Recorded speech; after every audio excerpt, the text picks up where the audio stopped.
All right, guys, and we are back today as we continue to dive into the 2024 class and learn more about these recruits and these offers and these prospects that the Oklahoma Sooners continue to target and go after. The offensive line has definitely been a question for you guys, a question about what Bill Bedenbaugh and the staff are doing. But today I am joined by one of the newest offers that the Sooners have been able to throw out, Daniel, and it's Akinkunmi. Akinkunmi? Yes, that's correct. All right. All right. Well, hey, we really appreciate you coming on, Daniel. So before we get started, you have your own YouTube channel. So go ahead, tell people where they can find you on social media and on YouTube. Yeah, so I am on IG, TikTok, YouTube, all under the same hashtag. It will be official_grind4. I also have a link tree in all my pages, so you'll be able to see everything right there. All right. And I'll make sure to plug those down in the description as well. So you guys can just hop down there and click the links and go follow him there. But Daniel, so go ahead and tell us just a little bit more about yourself. So where did you grow up? Where are you from? Where do you go to high school? Okay, so I started off in Barking and Dagenham in East London, for most people who don't know. From there, year 11 for us was where we're around 15, turning 16. I moved to Doncaster. My parents moved to Doncaster. So from there, I got recruited for NFL Academy.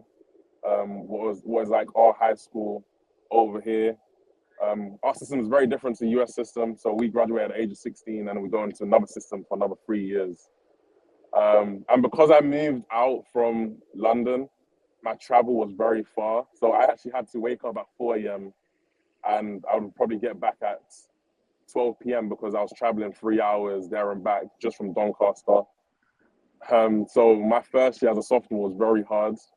Um, I stuck with it, worked very hard, had to learn the playbook, had to do homework, had to do my assignments all on the train. It was very hard doing trips 3 hours there and back every single day just to make it to my high school and play the sport. Um, I started off wanting to play the. I started off wanting to play D line. Then from there, coach wanted me to play O line, so I made a decision of going to O line, trusting my coaches at the NFL Academy. I believed in what they saw in me. Continue to do it. I started to fall in love with the sport, do it more and more. Worked very hard, and we get taken on trips every single year by the NFL. Was all funded and paid for by the NFL. So from there, we went to a camp. My first year, we went to a tour around Texas. So we went to Houston, SMU, TCU. That's where I landed my first 8 Division I offers. That's from Texas Tech, Arkansas, Washington State, North Texas.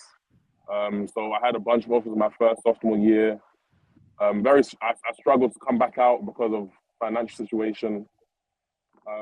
Then it comes into this year, my junior year. Kept on working hard, doing what I'm doing. Absolutely obsessed with this sport now.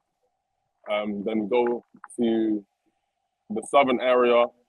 So we go to Georgia, Clemson, Georgia State, and Mercer, where I got around 15 to 16 Division I scholarships.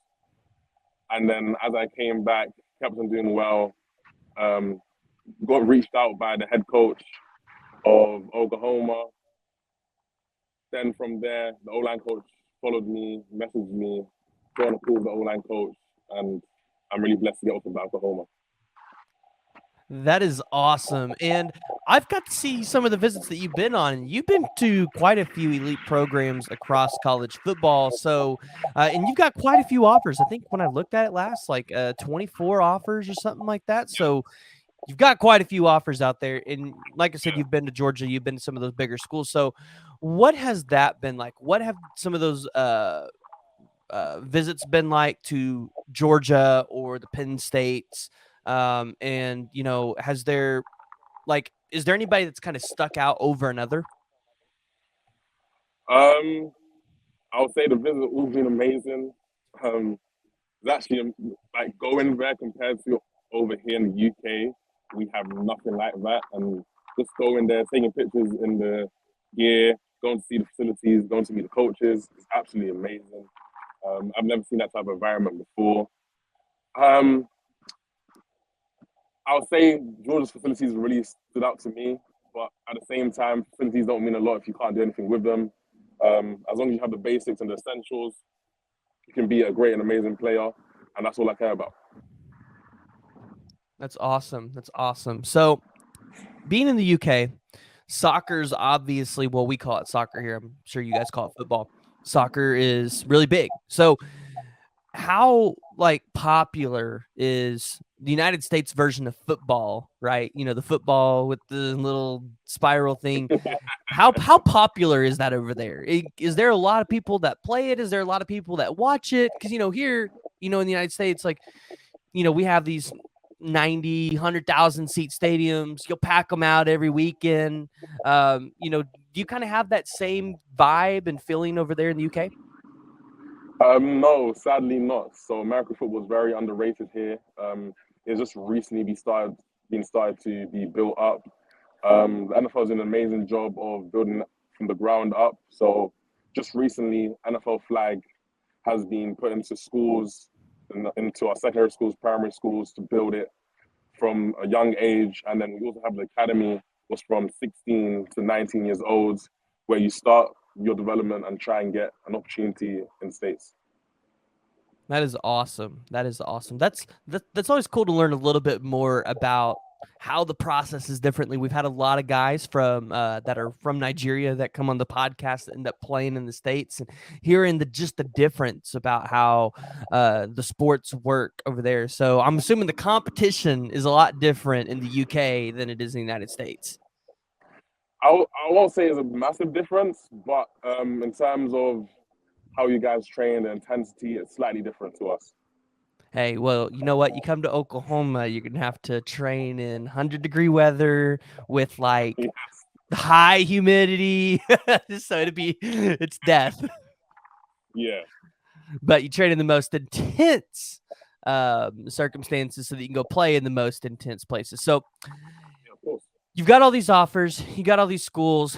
Do you have like a commitment date or anything like that in mind? Do you want to try to have anything shut down before the football season, before school year starts? So my plan is to commit around October.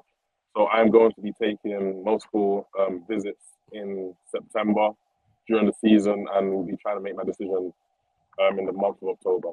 Nice, nice. All right. Well, you'll love it. Have you been to any of these colleges football games during the season? No, I have not. So me going in this season, this will be my first experience ever going to a college game. Oh, you're gonna love it. You're gonna love it so much. It's so cool. It's so cool. So going into a little bit more about your recruitment, has there been a recruiter that you've met that's just kind of been the funniest, or one that's kind of just told the best jokes? Best jokes. Ooh. Um,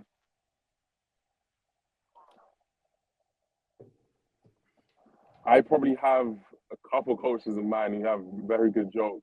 Um, it will probably be Coach Mateos from Baylor, um, the head coach from Oklahoma, and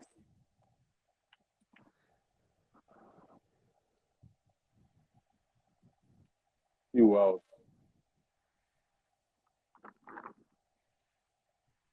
And Old Miss, old line Ole coach Miss, from Old Lane Miss. Kiffin. Yeah, Lane yeah. Kiffin's got some jokes. I don't know if you follow him on Twitter, but he's yeah. We all love Lane Miss Lane Kiffin at Ole Miss. But no, I've heard about the Baylor coach, which is shocking. I've heard about him before. So going in a little bit more, do you have a player that you kind of model your game, or you model your game after, that you look up to, whether they're in the NFL or currently a college player? Is there anybody that kind of look up to that you model your game after? Um, so I'll say at the beginning, I really looked up to Trent Williams. He's from Oklahoma and he's trained at Oklahoma, so It's very amazing for me to get offered by a program where he went to. But my main goal and aim now is to be the greatest defensive lineman ever. Okay. Okay, I like that. Trent Williams is a great one. So, do you have a favorite NFL team? I'm assuming you watch football on TV. Do you have a Yes, favorite of NFL course. team? Yeah, my favorite NFL team is the Rams. Okay. Well, they just won the Super Bowl, so. Well, I guess didn't just win. I'm the Chiefs, but yeah, the Rams. I'm sure they will get it back in gear. I'm thinking they're probably going to take Lincoln Riley from USC when if they get Caleb Williams in this next NFL draft. So the Rams could definitely be on their way back up to the top. But hey, Daniel, before we wrap it up and before we let you go and get back to work, is there any other schools that you're kind of just you're waiting on an offer? Like, not that if you get the offer, you're going there, because I know there's still a process, but is there like a dream school that like you want that offer regardless whether you end up going there or not? I won't say there's a dream offer, but I'll say I'm talking to multiple programs, and you never know what could happen in the next couple of days, weeks, or months. Okay. Okay. All right. Hey, well, Daniel, you know what? We really appreciate you coming on. We really appreciate you giving just a little bit more insight into UK football and how that translates with the United States and kind of just some of those differences. But also, we appreciate you coming on, talking a little bit more about your recruitment. Guys, if you haven't already, go ahead and hit that like and hit the subscribe button. Jump down in the comments below. And, any questions that you have for Daniel, jump over to Twitter, tweet at him, whatever. Ask him the questions. I'm sure he'd love to interact with you guys over there. I'll post his Twitter, his Instagram, his YouTube all down here in the description, so you guys can go ahead and follow that. But hey, Daniel, again, we appreciate you coming on the podcast. Thank you so much for having me. I really appreciate it.